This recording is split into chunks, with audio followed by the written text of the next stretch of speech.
Okay, so continuing, as was said, and I think we got together last New Year's, or I guess it would be old years, right?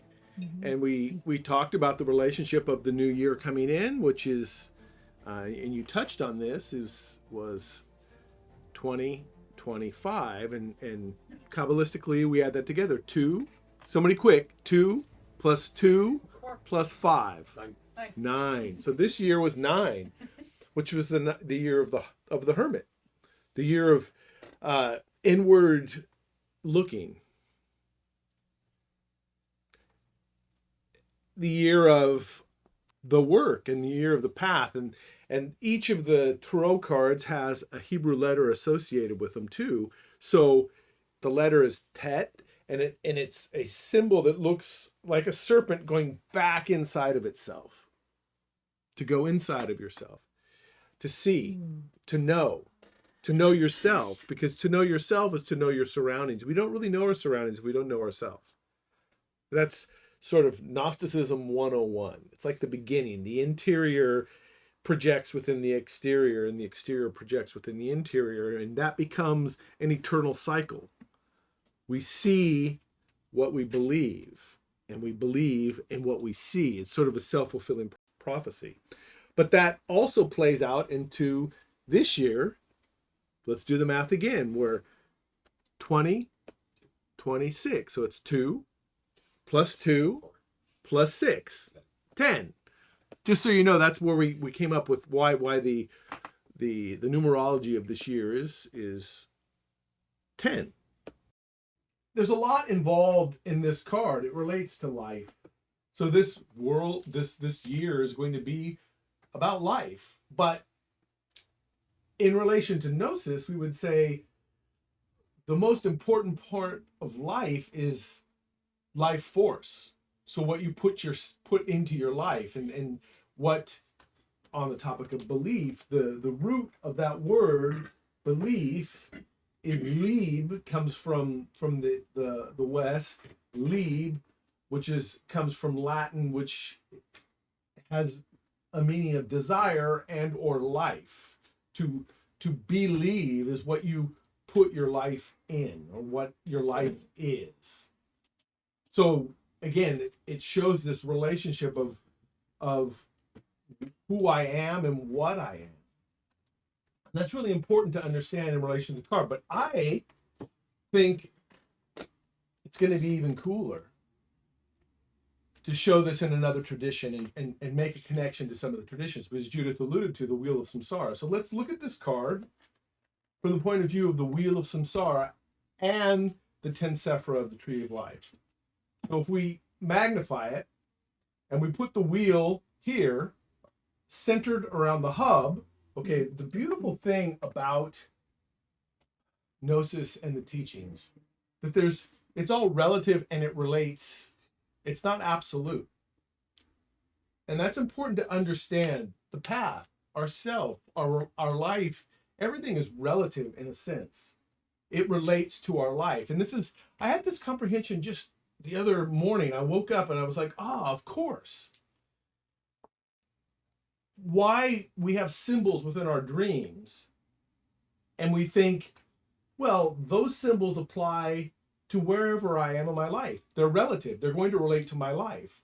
If I have a belief and understanding in the path, those same symbols are going to relate to the path. If I'm in life, those same symbols are going to relate to my life, which is why the symbols are sort of universal and they meet us where we are. It's not like, oh, because I'm in the path, I'm going to have a different, completely psychological understanding and symbolic relationship. The symbols are still the symbols because they're still related to me, they're relative to me.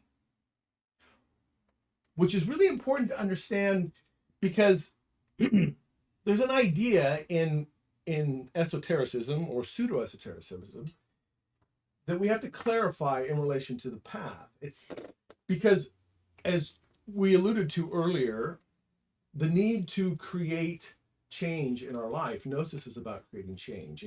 And it's a beautiful thing to relate to the turn of the year, but there's all sorts of points of the year, our birthday, certain anniversaries, certain esoteric things that we do that recur, that cause us, that have the ability for us to look backwards and forwards at the same time.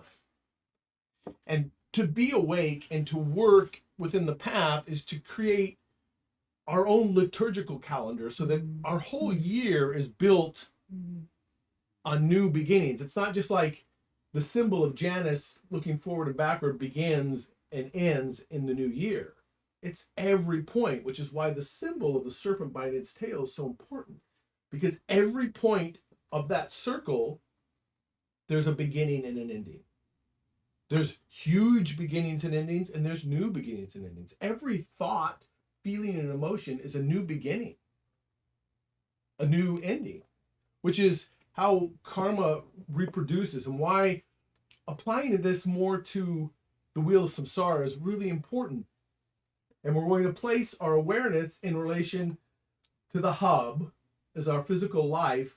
And at the hub of that hub are the three primary forces in struggle and conflict.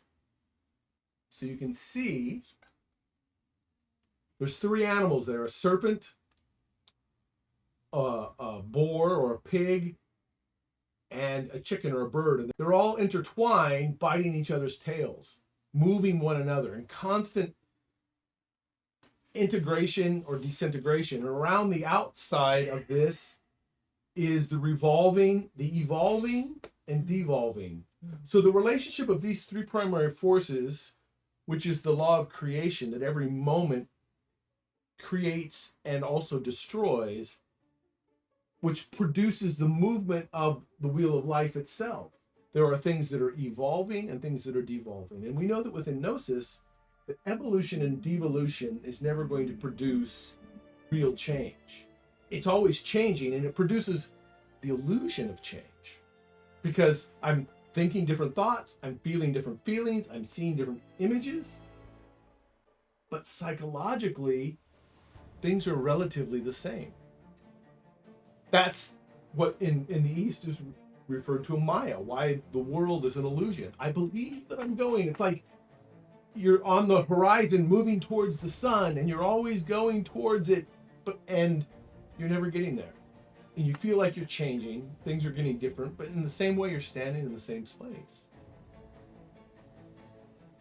Real change comes from a relationship leaving the wheel altogether, or standing outside of the wheel. And we do that by being conscious.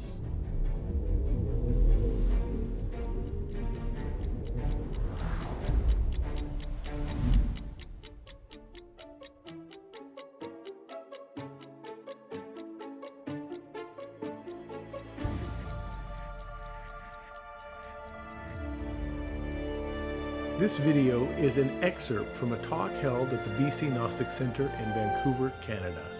Gnosis is traditionally and ideally experienced in person, with direct and consistent connection between teachers and students and among community members, in which ample support, accountability, and collective learning take place. That being said, we do offer teachings via online videos so that everyone may contact these transformative teachings. We offer an ongoing online group of study and practice to support those sincerely interested in the wisdom, but who are unable to join a group in person at this time. A human interrelationship with a Gnostic group so as to discover ourselves and to get to know ourselves through it is fundamental. We encourage everyone to find a Gnostic school and community. May the light of consciousness guide us all.